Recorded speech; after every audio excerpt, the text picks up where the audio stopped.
everyone, and thank you for joining us here on the Recruitment Roundup Podcast, which is brought to you by BMS Performance.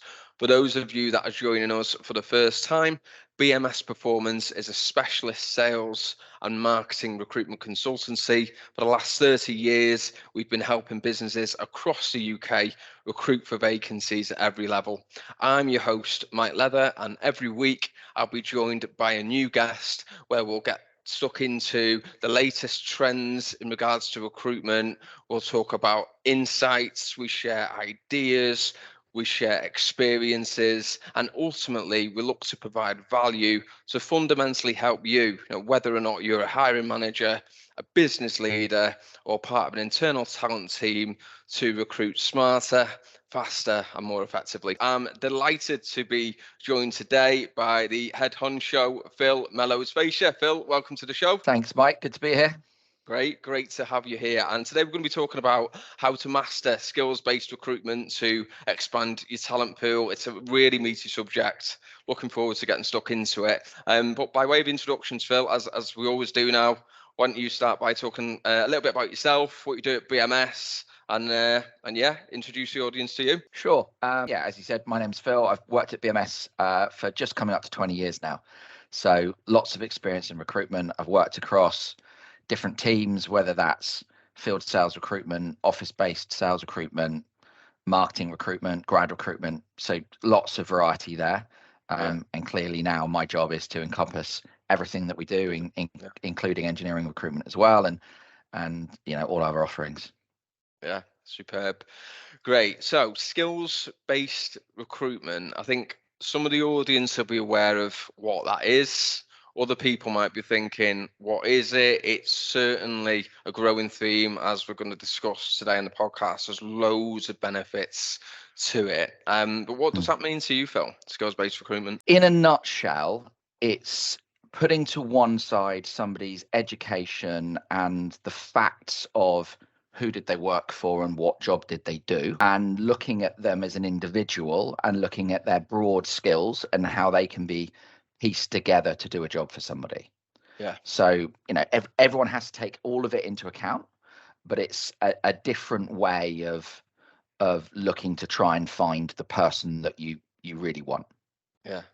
And that's the key, isn't it? Like, it's getting the right person. If I think about my time in recruitment, I would say 90% of the follow-up calls that I have with hiring managers, and they're saying to me, such and such isn't right. Very rarely does it come down to experience. It's generally about the soft skills or how they come across. It generally comes down to skills. And I was reading online that employers now, I say, well, 79% of them are saying that it's just as important to consider skills as it is experience, if not more, at the moment. And it feels like it's a theme that's growing and growing and growing. I think it is. It's definitely a trend. It's, as with a lot of these big things, it's been a movement in the States for quite a long time now, and there's been a big drive over there with some of the big corporates, and that's been pushing down through the smaller size companies, and also it's been making its way over here for the last few years. I went to a LinkedIn Forward event, which was, I guess, looking at where recruitment is going for lots of recruitment leaders. There was 300, directors of recruitment businesses in the room, and it was the main topic. Was it? Yeah. So it's definitely the direction of the way in which things are going. Yeah, I mean, we're going to talk about some of the reasons to why it's becoming more popular shortly. But you'll have companies that already recruit based on soft skills, hard skills, not necessarily qualifications and what someone's done before. But if we just spend a moment to talk about like knowledge-based recruitment on experience, what does that mean, and how does it tend to differentiate in your view from skills-based recruitment? So a very obvious example would be company A, you're in a market, and within that market there's company B, C, D, and E that do a similar thing. And you're recruiting for a salesperson to cover a particular region. and you get a CV of a salesperson that has worked for one of those competitor businesses. Yeah, that is then looking at knowledge-based recruitment. They've worked in the market, they've worked in a similar product range, they've worked with a similar customer base, they've got experience in doing it, therefore they're a good fit for the job. Yeah. What in your mind are some of the pros and the cons to knowledge-based / experience recruitment? I think if you're not careful, there's lots of assumptions that could be made. Yeah. So that person has been there for 2 or 3 years. You might assume that they're going to be therefore successful. Yeah. And therefore you can actually skip essential parts of a recruitment process and cut some corners and not identify that actually maybe there are elements to that person's job which they're not going to get moving forwards. They might get certain support. They might be required to do it in a slightly different way in the organization. So there's lots of positives. Clearly, hiring somebody from a competitor can bring huge value to an organization. Yeah, but there are also some potential hiccups. Yeah, definitely, because just because someone's been the top performer for company A, they might not be for company B, even though they sold the same product or service, because that company's culture is inherently different. But how many times have you seen it whereby someone that has taken a sidestep has then ended up not working out because, perhaps they don't want to do the same type of job that they've done before, or they've got preconceived ideas. Happens loads, doesn't it? It certainly does. An obvious example is we look at British American Tobacco is a classic example, and they very much follow a skills-based recruitment process, and they will do a role play with a candidate where they're role playing a customer meeting, and they get applications from people from within their industry, they get applications from other FMCG organizations, and they also get applications from people with little or no experience that are also considered. And when people get through to that role play stage, you get people in the industry that absolutely smash the role play 100%. But you also get people that flump. And it's important that you assess that, because if you didn't, you are fundamentally hiring somebody that doesn't have the skills to work in the way in which you want them to work. Yeah, and that's the key, isn't it? Having the right skills and the right behaviours. And the definite benefits from recruiting from the industry sector, but for me as well, on this possibly con side of it, if we think at the moment, a lot of companies are struggling to recruit because of the size of the available talent pool. And then it's definitely a talent pool shrinkage issue if you're just looking in one particular part of the market. And what we've seen definitely is the retention of individuals when you're recruiting from company A into company B can sometimes be less. I was listening to a podcast this morning, and the person on it was talking about the fact that globally the total amount that companies are paying out or costing companies in rehiring, so people that have gone in and not done well or left, amounts to 3 trillion. Now, when you think about the largest portion of the recruitment market is temporary recruitment, and you think about, on average, people say, or research suggests that a bad hire can cost 5 to 27 times their salary. You start getting towards that figure, where we see with skills-based recruitment, and we're going to come on to this in a bit, retention rates are higher, attrition rates are lower, succession planning is better as well, because you're bringing someone in who's got the right skills and behaviours and fits with the values of your organisation, opposed to they've sold that to them so they can do a good job for us. Absolutely. And the retention's a key part of that, because I often look at, we've definitely spoken about this before, when we're talking to a client, I look at the job that they want somebody to do, the type of business they are, the market, the products that they operate within, and the package that they're looking to offer. And you've got to match that against the candidate. What have they done before? what type of environments have they worked in, what markets have they worked in, what packages they've been on, what are their motivations for leaving, and they've got a match. And fundamentally, if those things don't add benefit to the candidate and benefit to the organization, it's not going to work out. Yeah. And clearly, everybody wants a candidate that's taking the job for the right reasons. Every employer wants a candidate that's going to stay and hopefully progress with the organization, and getting the right skills that can add value, but also identifying what skills need to be developed and learn over time massively helps with retention within their job and within the organization as well. Yeah, and those sort of 4 key criteria that you've just mentioned, usually someone moving from one company to another that does the same, the main driver is salary. And most candidates that certainly we're engaging with at the moment at the experienced end of the market are looking for 10 to 20% to move. So it also makes it more expensive as well. So there's a cost for a business caveat to this as well, of going down the route of knowledge experience-based recruitment, I think. But Phil, what's your take on then why skills-based recruitment is becoming more popular overall? And I guess where are you seeing it impact companies positively that recruiting for sales vacancies? I think one of the big drivers for it, if I'm frank, was COVID. Coming back out of COVID, clearly it affected lots of people in lots of ways. But then there was a huge recruitment boom. That's no secret. That was a massive thing in the UK, a massive thing across the globe. There was a huge talent shortage, and lots of companies were looking to expand and grow. And there were talent shifts, where people were leaving certain industries and going to others. And then it left holes. So companies were having to think outside the box by themselves with the help of recruitment businesses that are experts in their markets or fields. They're having to think outside the box to see, right, what else can we do? So part of it was forced. The other part of it is definitely when businesses are looking at EDI and they're looking at, right, what do we have as an organization, and how do we try and move in a positive direction for the right reasons? If you're not careful, doing very much knowledge and experience-based recruitment 100% limits your pool in that sense as well.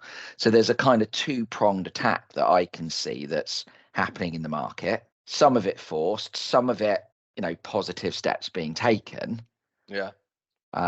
To fundamentally try and broaden the talent pool. And it's no secret that a broad talent pool in an organization is a very healthy and very positive thing for everybody. Yeah, definitely. You just touched on equality, diversity, and inclusion. Yeah, has a massive benefit to that. 100%. How much do you think that rising salaries have impacted companies thinking going down this route as well? Because it's become more expensive to hire a salesperson. Hugely. Yeah, and I think that's a really good point, and that's another thing that's definitely driving it.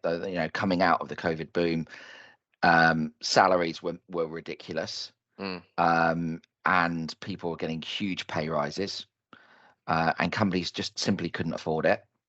You've now got inflation, which is adding further issues, and companies are sitting there thinking, right, well, okay, in some areas the market has slowed down. You've got wage inflation. It's a completely different problem to the ones that they faced 18 months ago, but it's still a very real problem. And it's definitely a driving factor. Yeah, 100%. I don't want to go into too many benefits of why skills-based recruitment is great, because we're going to talk about that shortly. But the only thing I'd add on to that as well, I think if you look at the broad spectrum of companies that we work with and we work on vacancies for, there's a real appetite for businesses to recruit out and out hunters now, as businesses look to drive more top of sales funnel pipeline and close more business. And in tandem to that, there's a real shortage of experienced candidates willing to do those types of jobs. And often, if you consider a new business sales role, the core behaviors and drivers and motivations that you need to be successful in a job like that, you can't always see from a CV.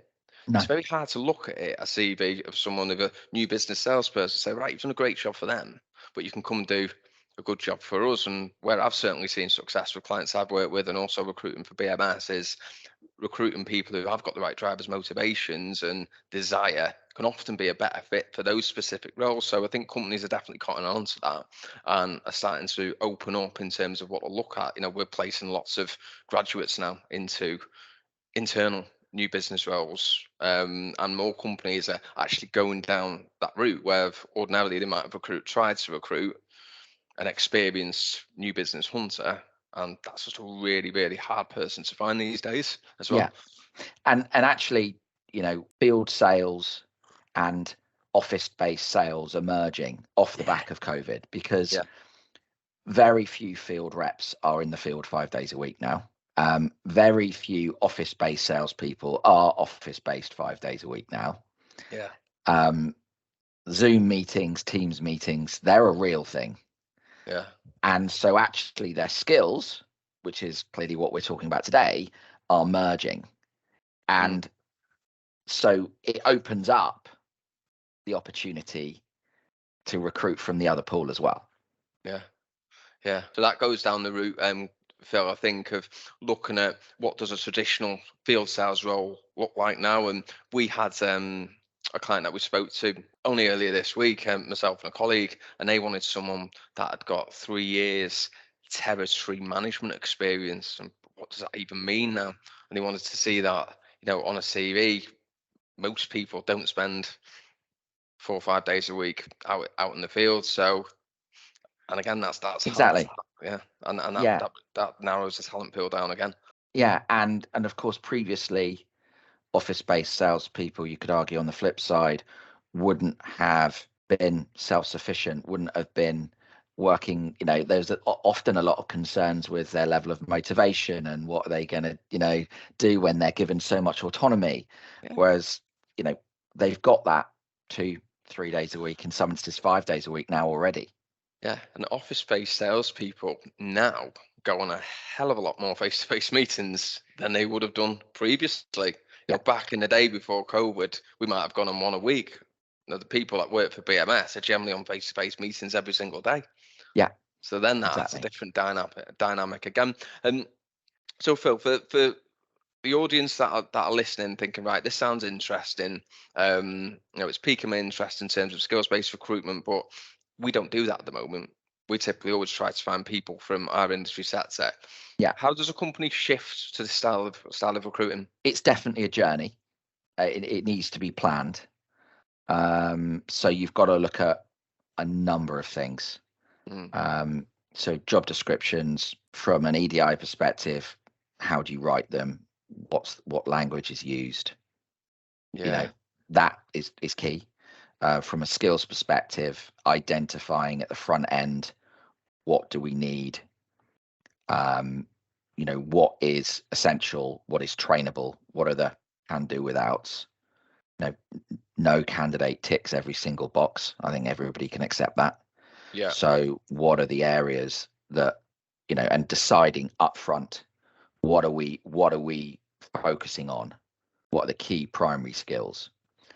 So that's really the starting point, and getting buy-in from everybody that's involved in the recruitment process, whether that is, an HR director that's looking at a business's policy and recruitment strategy, a recruitment manager that's responsible for doing CV screening and initial conversations, a line manager, a sales director. Everybody has to be bought in, and up to speed. Yeah, such good advice. So you mentioned there, I just want to go back to something you said in regards to identifying the skills that someone needs to have.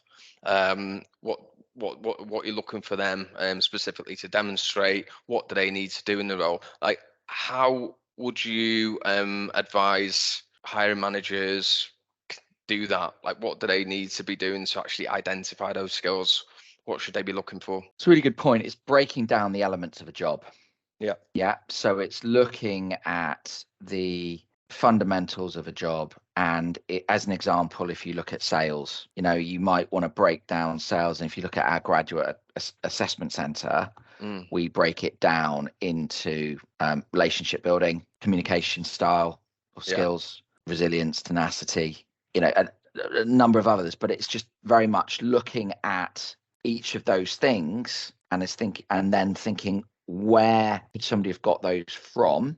But most importantly, how are we going to assess those skills?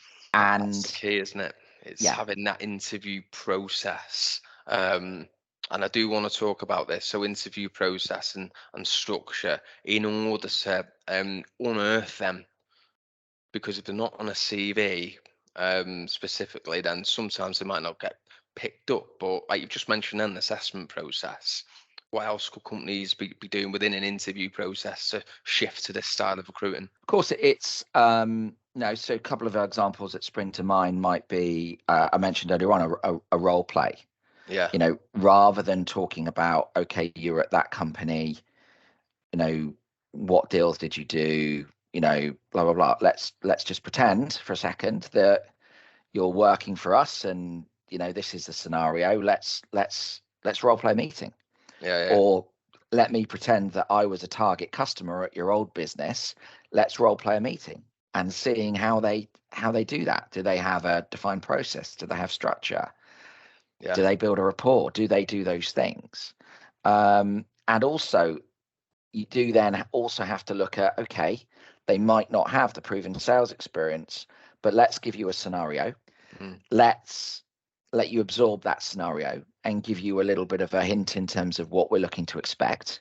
And if that person can actually then relay the information, they're proving that overall they've got the skills to be able to do the job. Yeah, proving that they're coachable. And I firmly believe to be successful in sales, no matter whether you're starting out or whether you're early in your career, mid-career, late career, there's certain characteristics and skills that you need to have. You need to be, really, really good listener is one. You need to be able to take on feedback, take on coaching, retain information, and then apply it, as well as all the other stuff, like drive and enthusiasm and engagement style. So, I really like that. And I also really like the idea of interviews being competency-based and situational style questions. Themes regarding emotional intelligence is really important in sales, because it's a roller coaster, isn't it? Whether you're in recruitment, whether you're in sales or whatever. But you can design an interview and design your questions to draw out all of those competencies that you're looking for, can't you? Yeah, absolutely. And you have to refine certain things. I remember, we had a sit down with the head of field sales, field team, Brad at BAT, and we were looking at the assessment center and we were looking at actually how do we change certain tasks, or how do we change certain competency-based questions to ensure that somebody has got the opportunity to relay a relevant skill. Right, okay. And managing budgets relatively important to them, and they were talking about, okay, well, a field salesperson has to be able to manage a promotional budget into existing stores and new stores. How are you going to break it down? How can you give an example of where you've done that previously? And one of the best answers I've ever heard was, well, I've never had to manage a budget in my job, but actually what I can do is talk to you about how I can how I had to manage a shoestring budget at university. That's a great example. And they spoke about, okay, so top level there was my accommodation and my fees. What were they going to be? Then it was, okay, so what did I need to do on a daily basis, a weekly basis, to make sure that I could travel, that I could get around, that I could buy what I needed, that I could wash and eat. And then it was, I clearly want a social life. So, and it was a superb answer, and the way it was broken down gave them faith that this person was going to be able to look at something objectively and responsibly and do it. Yeah, and you'd never have got that from a CV. No, not at all. No chance. Not at No all. chance. There's another example that I want to share as well. I was talking to a colleague earlier today, and we work with a company who are a manufacturer of insulation products, and their recruitment process is they work with us obviously, but they will give us an interview day, and we would fill it with candidates who we know fit their brief in terms of they've got the right skills, the right behaviors, and some sales experience. It doesn't matter what they've sold in order to be a fit for their job, because they are a challenger brand in their market. So they want people who are going into their end users to be really engaging, to stand out against the bigger players in their industry sector. So for them, it's all about personality. And interestingly, a third of their sales team is female through recruiting in this way, and in that sector, which is a very male dominated sector. It's helped them really make the workforce more diverse. But the really interesting example I want to share is one of their top performers who we placed with them was a PE teacher, never done sales. Cracking communication skills, really engaging, really articulate and bright. After 18 months, he went off to set up his own division within the company as well. No sales experience at all, but that's a great example of where a business are using a skills-based recruitment process in order to give themselves an opportunity to have a more diverse workforce, but see a great volume of talent and unearth people like that have got the core skills to be successful in sales, but never done sales before. Regards to a CV, because we're talking a lot here about what you can't see on a CV, which is important, but there is going to be some form of screening somewhere, isn't there, for companies? If we're looking at a CV, how can you look at a CV and say, right, that person's got the right skills, so we need to see them, even though they've sold something totally different? And that is difficult. It's about being open-minded and trying to remove the unconscious bias at the front end. Yeah. And that's a very difficult thing to do.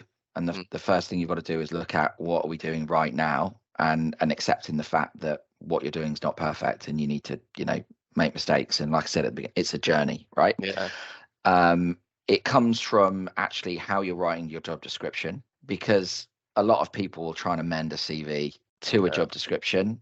And that's just fact, isn't it? Yeah, we can't get away from it. That's what it is. And and look, that's a good thing, right? Yeah. People need to take care in their application. They need to try and make sure that they're relaying their best skills and giving themselves the best opportunity to highlight those. And if it's not evident from a job description or from an advert what those skills are, then it removes the ability to do it.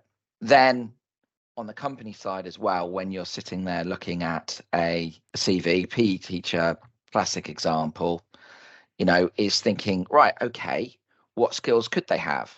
Well, they've definitely got the ability to hold a room and engage an audience. Yeah. You could argue, maybe a little bit assumptive, but you could argue that sporty character, resilience, tenacity, drive. There's a number of things that you can look at to think, yes, this is going to, be worth speaking to. And then once you're then engaging with that person, it's about trying to push those skills further to ascertain, is there enough to progress them through the application process? Because you can't interview everybody. No, you can't. But at the same time, you also have to accept there is going to be wastage. So you can't be too tight on the CV, which is what this is about. They've got some of the skills, and you can see some of the skills coming through, and there's something that you like on the CV. Maybe it is something like a sporting background. Maybe they have done something interesting outside of work that shows dedication, determination, whatever it is. It's looking for those sorts of things. I would say. I also think there's a caveat with this, because it doesn't mean that if you shift to skills-based recruitment, the recruitment process has to be any longer. But people do also need to be aware that, like, the investment into personality profile and assessments as well can also really help with this style of recruitment. So could be slightly more expensive to assess the actual candidate, but it doesn't mean the process has to go on any longer. Would you agree with that? Yeah, absolutely. Yeah. And it's important in this market that it doesn't, because clearly we're still in a very challenging market to recruit. Expectations have not lowered. You could argue they should when the market dipped slightly, but ultimately inflation has taken care of that. And so there's still a lot of employment opportunities in the UK, and so you can't extend a recruitment process. It's about changing it and making it fit for purpose. Yeah. And ensuring that you can be as efficient as possible. Yeah, concur totally. So to wrap up with Phil, I want to finish off, and it is quite a big section. But how can a skills-based recruitment expand a talent pool, like overall, and also, and I think this is key, improve the effectiveness of a company's recruitment strategy? So it's a multi-pronged question, but I think it'd be a really good one to finish off on, just to bottom line the episode, really. Yeah. So I think the front end, how can it expand the talent pool? Well, ultimately, you are opening avenues that you weren't exploring previously. Yeah. So we've spoken about a PE teacher. A really interesting example that I heard from the LinkedIn Forward event was in America, the hospitality market, which is clearly a very strong one in the US economy, and is a big employment opportunities there, especially with the tips they receive, right? That was in a hole. Right. At the same time, there was head office roles or call center roles that were either based in an office or that were based at home, and inside sales roles, and those organizations couldn't find the people. And there was actually a big pull of people out of hospitality into that area. Yeah. They were willing to work the hours. They had good personalities. They had good customer service, listening skills, questioning skills, so on and so on. Quite a lot of them had upsell targets and cross-sell targets and so on and so on. Why haven't they ordered their second round of drinks and so on and so on? And they opened up a massive talent pool. So I think what it can do is just get you looking at other people in other ways. And actually, it's very common for the punt to be the superstar. Yeah. Companies are often reluctant to go into that again. Yeah. I think the second side is it's just being willing to trust your process and putting together a process that is fit for purpose. So it does take time. It's a journey. It's planning. Another example, if you look at Kroner Eye that we've done a load of work for, David Sturridge, who's the lead sales there, he's so invested in the assessment process that nobody looks at a CV at all. No. Okay. They've got a series of exercises that they take people through that assesses everything that they think is suitable for the job. Yeah. And at the end of that, have they got through it? Yes or no? Do we think they hit the grades? Yes or no? If the answer is yes, we're going to offer you a job. That's clearly the holy grail. Yeah. It works for them. It's not going to be possible for everybody to have a one-stop, assessment process. In some industries, it doesn't work. It's not practical. But having that skills-based assessment mentality and adapting your process to give you the outcomes that you want is, where companies need to get to. Yeah. I think a big one, real big one, is reduction in time to hire, like massively, because if you've got access to a larger pool of talent and a wider cross section of talent of individuals that have got the skills and behaviours to come in and do the job, and you can access that talent quicker because it's bigger, then you're going to be able to recruit for your roles faster. Everyone knows a sales vacancy costs a business money. So if you adopt this strategy, then you're going to reduce your time to hire.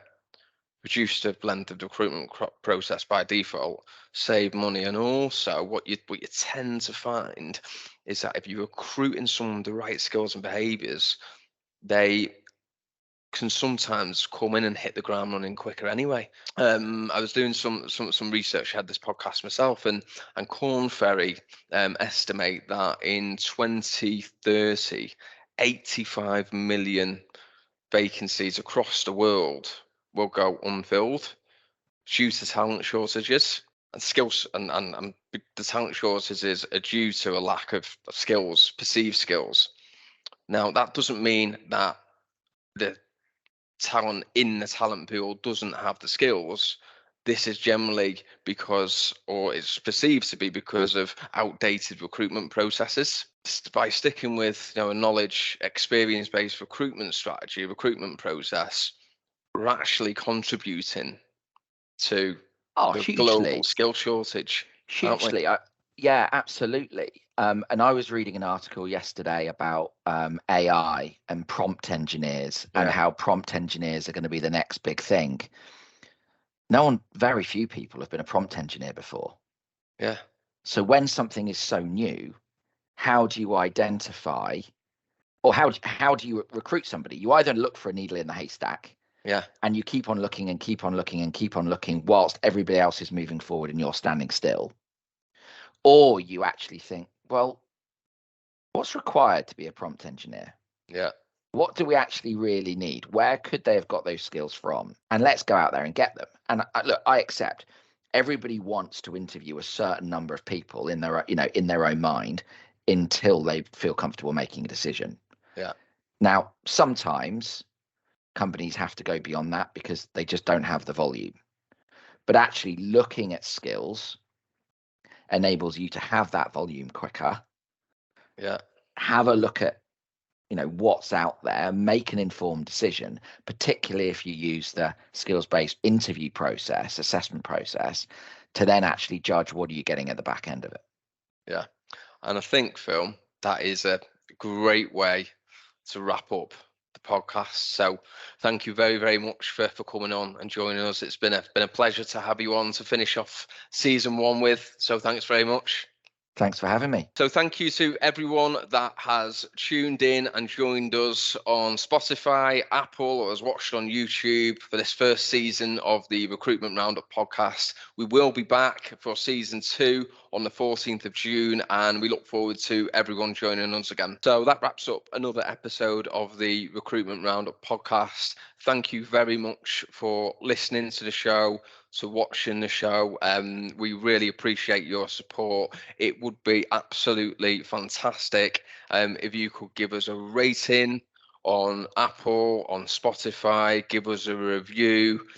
Any feedback really, really helps and is massively appreciated. So thank you once again for joining us, and we will hopefully see you again next week.